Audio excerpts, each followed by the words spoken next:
Democratic Senator Tim Kaine of Virginia joins us from the Capitol. He was Hillary Clinton's running mate in the 2016 election. Senator, good morning. Good morning, Charlie. Good to be with you today. What is it that concerns you most about what we've learned in the last 24 or 48 hours, and does it approach obstruction of justice? Charlie, if the facts are as they are alleged, yes, it would get close to obstruction of justice. There are a few disputes, though, but let me just lay it out. A director of the FBI is talking to the president and essentially having a conversation about whether he gets to continue in his job. The president is asking him if he's loyal.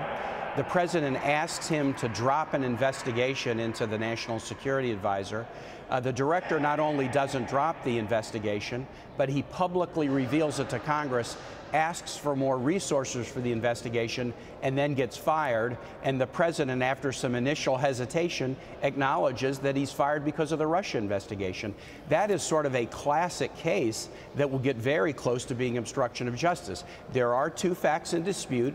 Did President Trump ask Comey to drop the investigation or not? That's why we need to hear from the director and from the president with all notes and tapes we can get. And second, there is a little bit of dispute about whether Director Comey had in fact asked for more resources before he was fired. And Senator, let me ask you, the acting director, Andrew McCabe, has testified on Capitol Hill, was asked about whether there had been interference, and said quite clearly there has been no effort to impede our investigation to date.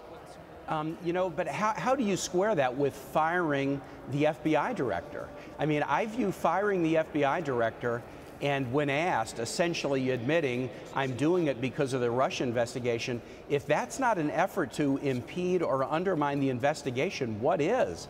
Especially if he had earlier asked him, hey, drop this Flynn investigation, and Director Comey refused to. Are you surprised that we're just now hearing about this memo? Do you think that we should have been told about it earlier? Gayle, not necessarily, because here's the case. If the president had said that to Director Comey, it's suspicious, but it wasn't until the firing, I might argue it wasn't until the firing that there was an actual effort to obstruct. So you have to have an intent to obstruct, but you also have to take an action to obstruct, and the action was the firing.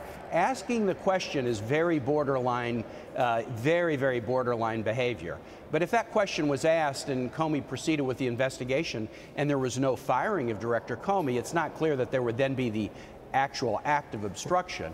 But the combination of asking him to drop the investigation and then firing him and citing the Russia investigation as the reason, that really completes the allegations. And what we need now is to hear from Director Comey and from the president about what happened. Senator Tim Kaine, thank you so much.